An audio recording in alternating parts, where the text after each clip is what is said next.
Hello physics students. So I've been looking forward to this video since the start of the circuits topic. What we're going to be doing is we're going to be deriving the formulas that I just wrote out for you in the last video. And the way we're going to be deriving these formulas is that we're first going to create and then we're going to solve a differential equation. What is a differential equation? So the formulas yesterday defined charge directly for capacitor charging and then for capacitor discharging. In other words, I had Q and then a bunch of time terms. I plugged in time and it gave me what Q was at any moment. Today what's going to happen is we're not going to define Q. We're first going to define what the derivative of Q is, a differential equation. And then we're going to use some math techniques to backtrack and figure out what Q is. The cool thing about this is that the differential equation is actually created by physics laws of circuitry, Ohm's law and Kirchhoff's loop rule. Those created. So in other words, the charge equations don't just come out of the blue like I wrote them down yesterday. They come from these very simple and elegant rules of circuitry, and then what follows is those Q equations. Now, differential equations, it's a huge topic. You could take whole courses on differential equations in college. You could spend years, decades studying differential equations. Obviously, we're going to be doing this for one video, so we're looking at a tiny slice, one way to solve differential equations, but there are so many. Okay, so it's a pretty involved process. This is pretty sophisticated stuff. It's college level stuff. So what I'm going to do is call attention to 4 main steps of this long solution. And what I want you to do is to memorize those. You can't memorize the whole thing, but 4 things you can memorize. And those will be kind of like guideposts. So you'll know where you're headed and it'll kind of walk you through the solution and then you could fill in the details later. So, ready? Let's begin. Deriving capacitor charging equations. Here's my basic circuit. I've got a voltage source, EMF, a switch that'll flip down, a resistor, and a capacitor. Once this switch flips down, the current will flow like this in a clockwise manner. Eventually this capacitor plate will become positive and this will become negative, and that'll increase in time, as we saw yesterday. Just want to call your attention to this basic capacitor equation, which we learned way back in the last topic, and that if you solve for voltage, it's Q over C. So just so you know, that's going to be used later. So here's step number 1. Ready? Commit it to your memory. We use the loop rule to generate the differential equation. So remember, the loop rule is that when you sum up the voltages around a circuit loop, you always get 0.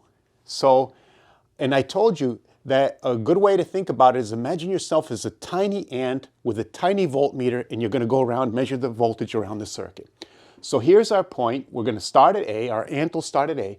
And the ant walks around, is going to get 0 for a voltage. And then as it walks from the negative part of the chemical reactions to the positive inside the battery, it goes up to volts, up volts plus EMF. Walks around, encounters the resistor, walks through the resistor in the direction of the current, so it goes from high voltage to low voltage, which is the way the current flows. So it goes down, how many volts? V equals IR, right? Ohm's law. And again, I should have mentioned this, it's customary often in these problems to use a lowercase I for current. You could use capital I, no problem, but that's just how it occurs in the book. So, and then the little ant's still walking, went through the resistor, now encounters the capacitor, walks from the positive plate to the negative, so it goes down in volts again to the negative, minus the voltage of a capacitor is Q over C. Customary to use a lowercase q here also. You could use a capital, I suppose, if you wanted, wouldn't be a problem. Now, so we made an equation and completed the loop and summed up all the voltages and says it gets 0. That's Kirchhoff's loop rule. And you might be looking and saying, I don't see a differential equation. I don't see a derivative. Well, there is a derivative because current is dq dt, how rapidly the charge is flowing through a circuit. So if I get rid of I as dq dt, now there it is. I've got an equation with a derivative in it. Defining what the derivative is, now I got to backtrack and solve for what Q is. Before I jump in, before I move on, I want to take a detour. Probably going to be a bit of a long detour because I want to show you something really cool about differential equations.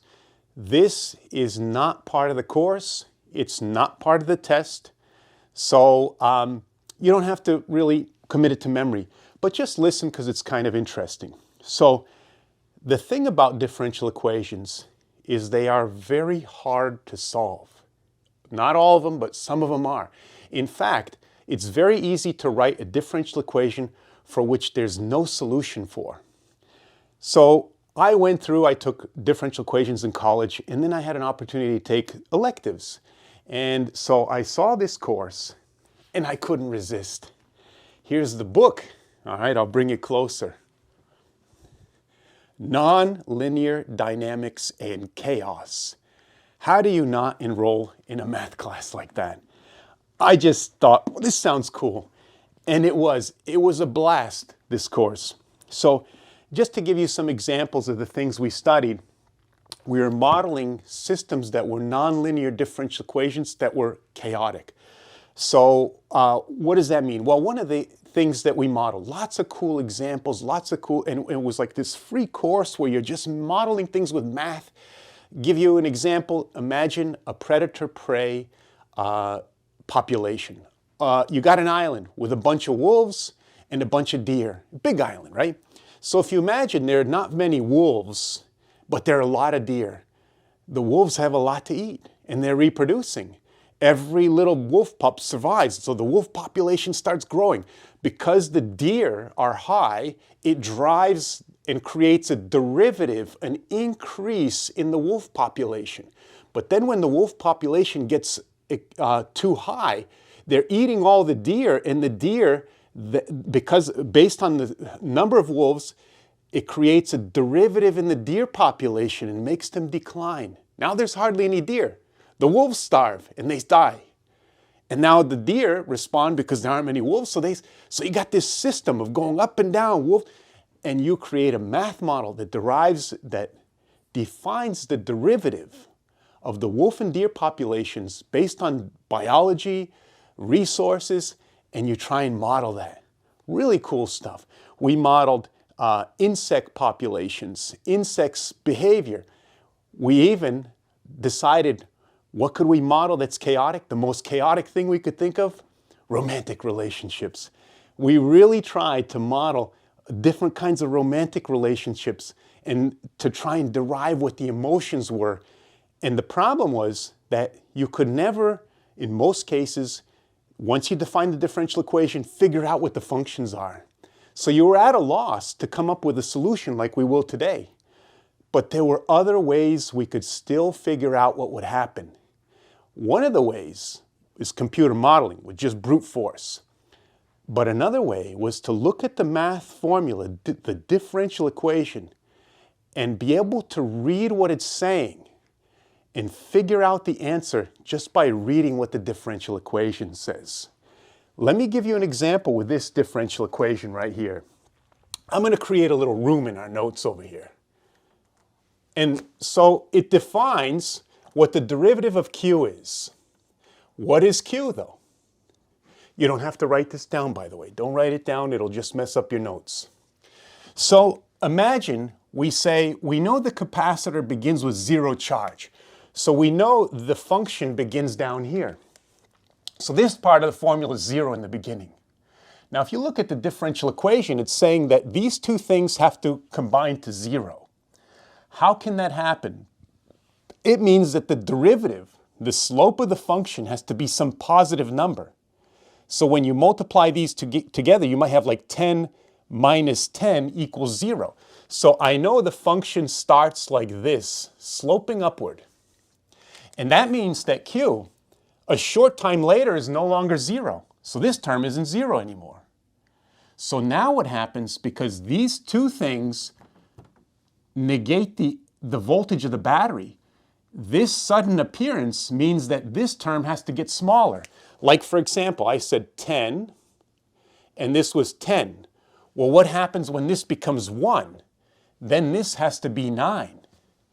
And that means that the slope just decreased. So the charge is greater, but the slope is less. But it still means Q is increasing. So this gets bigger. Maybe now it becomes 2. That means that this term has to get smaller. And so maybe now it's 8. So we have 10 minus 8 minus 2. That means that at this point, the slope just decreased. So we go like this, a lesser slope. But this gets bigger, and this gets smaller. Bigger, smaller, bigger, smaller. So the charge keeps going up while the slope keeps going down. And eventually what happens in the final situation is that this part of the formula increases so that it negates the voltage of the battery alone. In other words, the derivative must be 0, and the function is flat. I figured out the answer without any solving, just by looking at the formula. Really cool stuff. I could also figure out, well, what's this value over here? And I asked myself, is this part of the formula 0? If I plug in C times mth into this charge formula, that'll cross off this C and this C, and I get mth minus mth. So that's what Q has to be when we reach the peak value.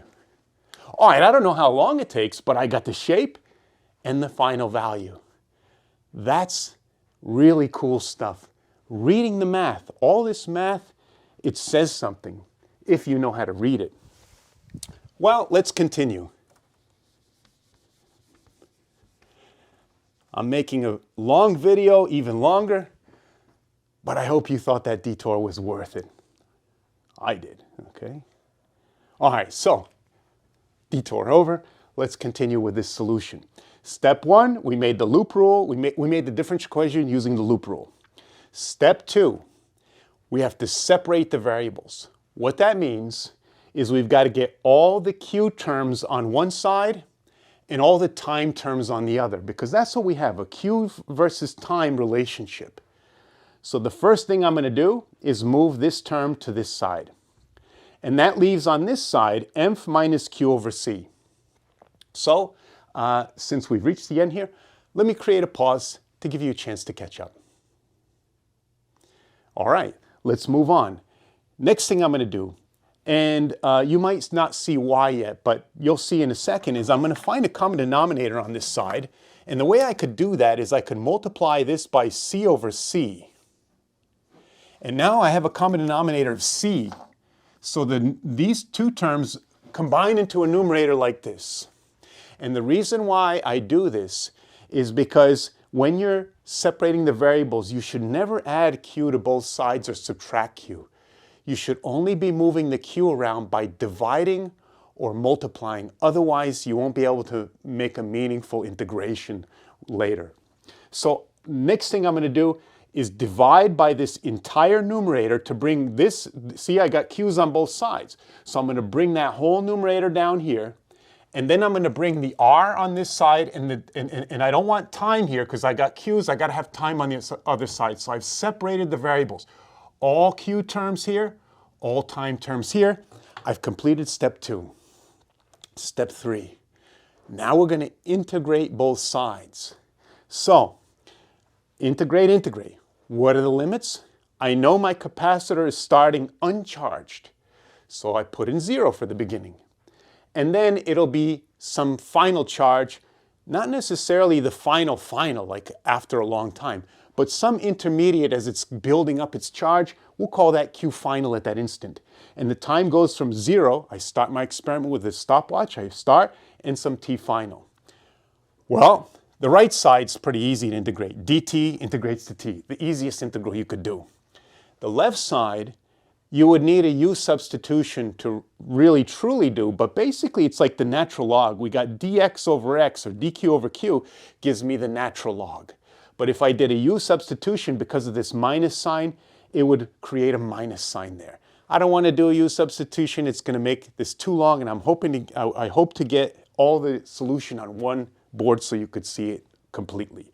So there it is, the integral, and we can't forget our limits, 0 to Q final, 0 to T final. We've completed step 3. We integrated both sides. The last step, 4. Solve for Q final. Okay? So we plug in our limits, And I kind of had to do it on 2 lines because, again, I wanted to fit it on all one board. So I plug in Q final first here, right? There it is. And then I plug in 0. Really careful. Don't make the mistake of saying, oh, plug in 0. This whole thing is 0. No, the whole function isn't 0. I plug 0 only into the Q. So there's that. That's the left side. The right side, I plug in T final and 0 in for my limits of T. All right, let's take a moment to allow you to copy this down. Now, moving on, we just have a little bit more to do. So how do we solve? Remember, we're solving for Q final. First, what we're going to do is combine these 2 logs. When you subtract 2 logs, you can combine them as 1 log through division. So this goes into the denominator into 1 log. And then I also moved, I moved the minus sign over here. I forgot to tell you that up here. So that's where, how come there's no minus here? Because it went over to this side over here, right there. And that just becomes like that.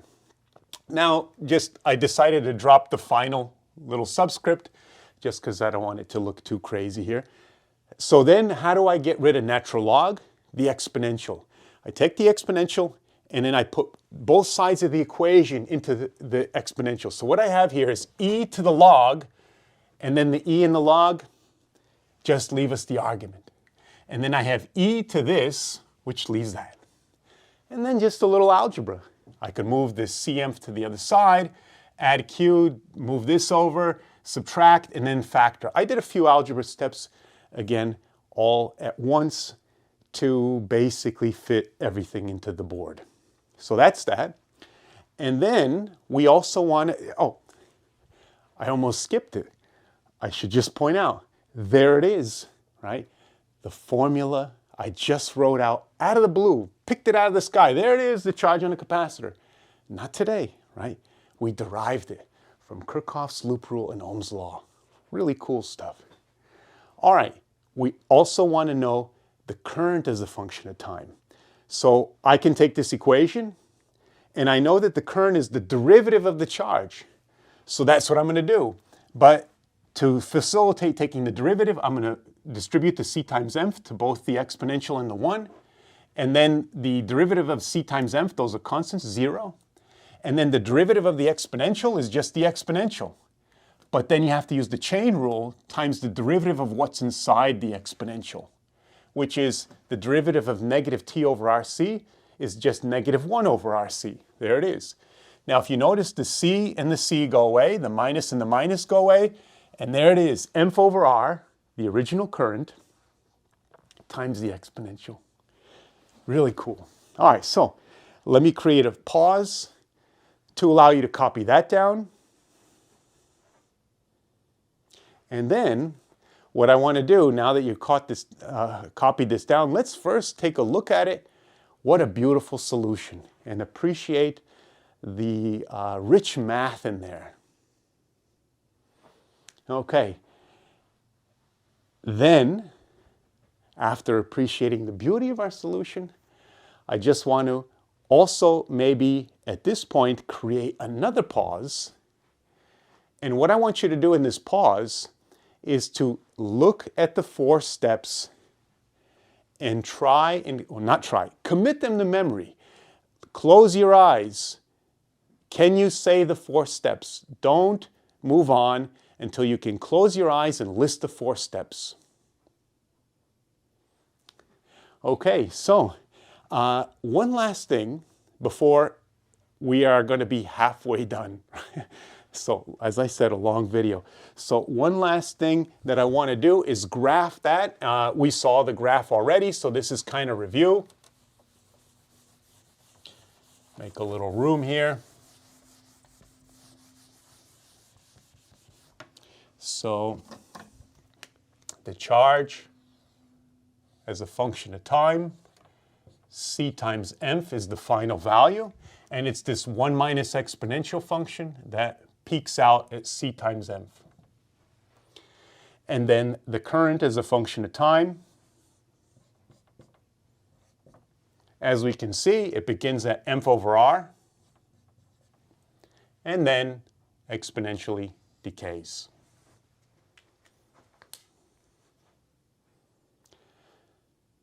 Okay, so halfway done. Because we derived the formula for charging a capacitor. Now that the capacitor is charged, we can use it to discharge. And we would like to know the formula for that. Well, we know it because I wrote it down yesterday or in the last video. But we would like to derive it, okay, and do this magic with that situation too. So let's see, what do I need to capacitor?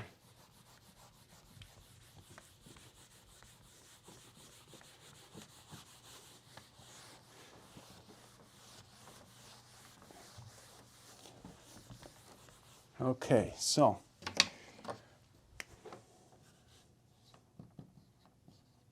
oops, not discharge, discharge.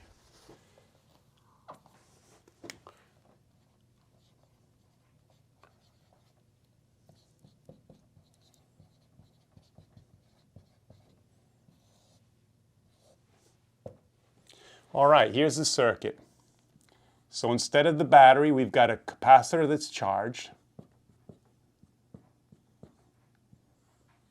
We still have our switch. And now just a resistor. That's it. C, R. When the switch flips down, the current's going to go like this.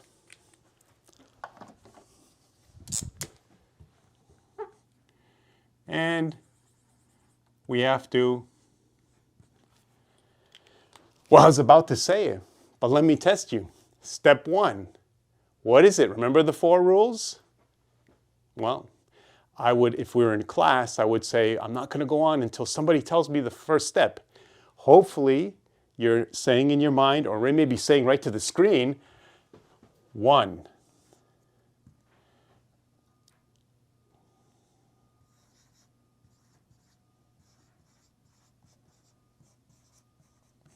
We're going to use the loop rule to create the differential equation going from A to A. So again, imagine a little ant with a little tiny voltmeter. I'm going to go around this loop and in the direction of current, and when the ant walks around and tallies up all the voltages, Kirchhoff's loop rule says that the answer will be 0. The ant walks from the negative terminal to the positive side of the capacitor, so it goes up. And remember, I erased it over here, but the voltage in the capacitor, if you solve C equals Q over V for voltage, you get Q over C is the voltage that the ant climbed up going from one plate to the other. Now the ant's going to walk through the resistor in the direction of the current from high volts to low volts, so it's going to go down in volts minus IR. Still not a differential equation. So remember in the last example, what I did is I replaced the current with what defines current, a derivative. But here's going to be a little trick, okay? A little stumbling block if you don't remember this. So we got plus Q over C, and then I'll just write it out and then I'll explain.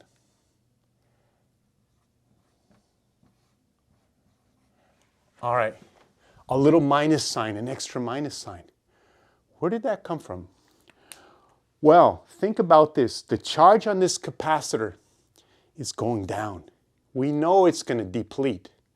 That means dq dt comes out to be a negative number.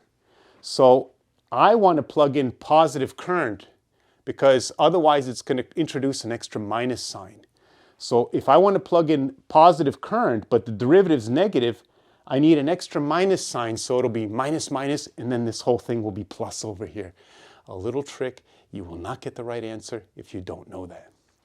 By the way, we could also apply the same kind of reasoning to this equation to figure out the shape of the graphs.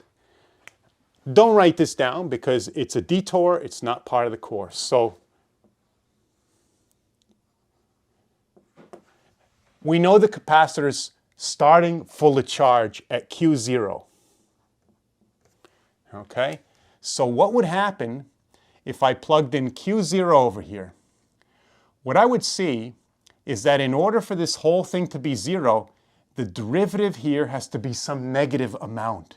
That means the function is not going like this, No, it's not a positive derivative. This has to be a negative derivative, so I have negative, negative, negative, which means this minus all of this gives me 0. So the function has to be going down. Maybe let me make it steeper. Has to be going down like this. So that means a short time later, this now gets smaller because q went down. If this gets smaller, the derivative has to get smaller, negative. So it can't continue like this. It's got to be like this, a little more like flat. But still, the charge gets smaller, which means this term gets smaller, which means the derivative has to get smaller. So it goes like this. And this continues where this gets smaller and this gets smaller together. And then what that means is this only settles out when q reaches 0, and then the derivative will be 0, and it'll approach like this. Again, I don't need differential equations solving techniques to know a little bit or quite a lot about the answer. It's going to decay down, okay? All just from this, if you know how to interpret math. Interesting stuff. All right, so I got carried away. Detour again. Loop rule, step 1. What's the second step? Again, in class, I would not move on until someone could tell me the second step. It should be, in your mind, separate the variables, step 2. So let's do that now.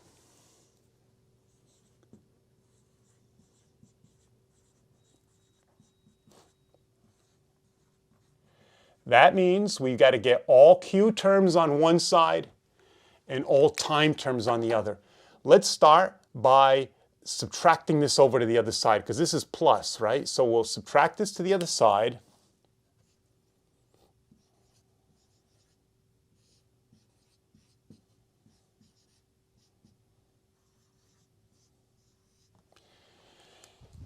Okay, and then I've got q over here, I've got t mixed in with q, so I haven't separated the variables yet. I got to get this q over here, the dt over here. So let's do that now.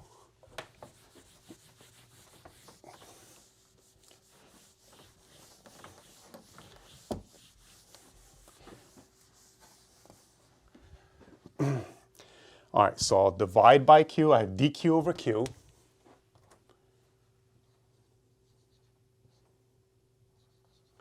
And then what I'm going to do is divide the r over here and the minus sign. So on this side, I'm going to have minus 1 over rc dt.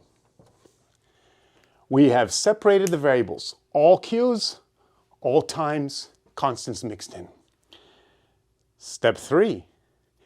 Hopefully you remember it. Hopefully you're saying in your mind, after I separate the variables, I got to integrate both sides. So let's do that. Maybe make a little bit more space.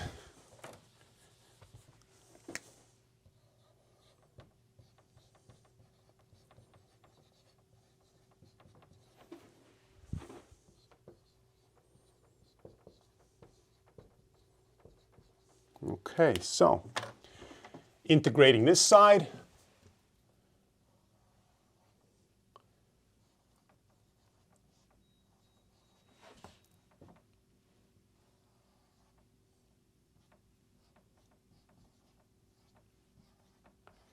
Limits.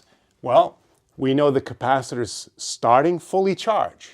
So let's say capital Q0, the original charge, and then it's ultimately going to 0 charge, as I explained with the graph I just created. But we're looking for the charge at some point before it reaches there, an intermediate value. The time goes from 0 when we start our experiment, when the switch flips down, to some t final. Okay, so the left side, natural log, right? That's easy. We don't need any u substitutions. And the limits q0 to q final. The right side, minus 1 over rc, just constants. And dt, the easiest integral, t. Okay, let's plug in limits on this side. We've got log of q final minus log of q0. And then on this side, maybe I'll do it here.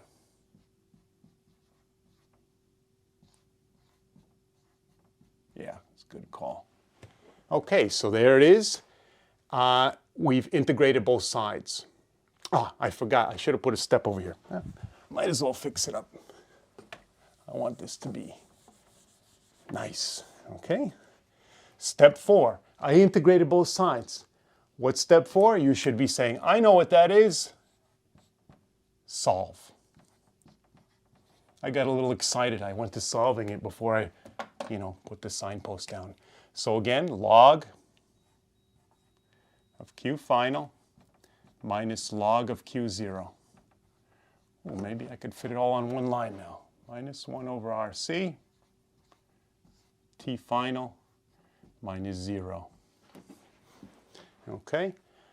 Again, I'm solving for this. So what I want to do is combine the logs.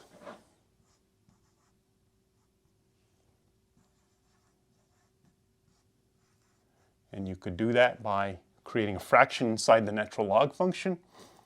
And then, let's do.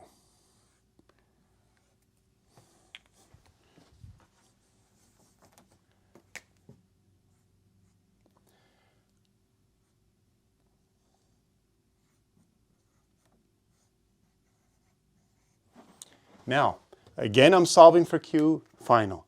How do I get rid of the log? Take the exponential function and put the log into it. And then I have to do that on the other side. Take the exponential function and put this into it. So let's do that.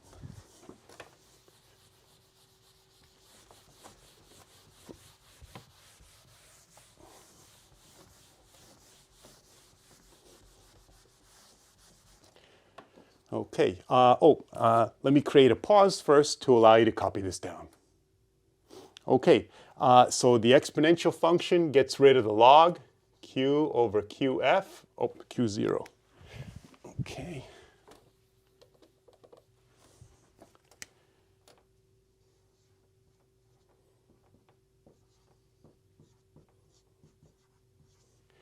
And then I just move the Q0 to the other side.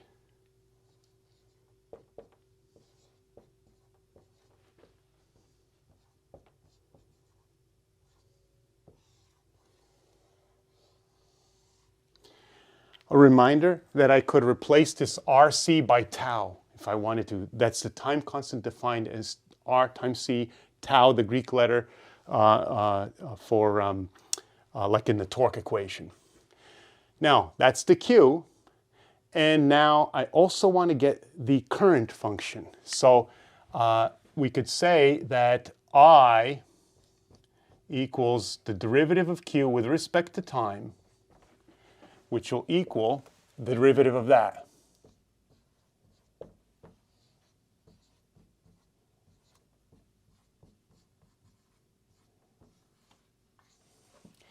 And the derivative of the exponential is just the exponential.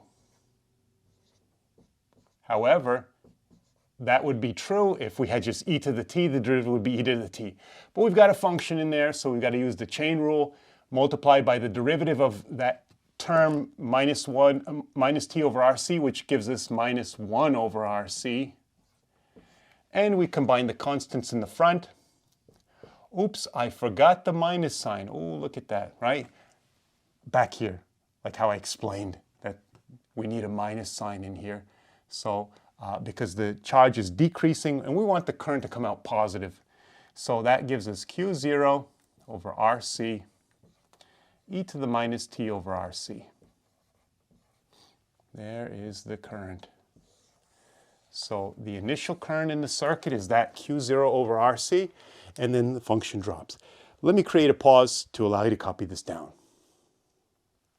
Okay, so again, we could step back and just enjoy the beauty of creating a differential equation from Kirchhoff's loop rule, and then seeing how that, through just math alone, leads to these equations. They are a direct consequence of Kirchhoff's loop rule and Ohm's law for the resistor. Really cool stuff. Also, note the 4 steps again, right?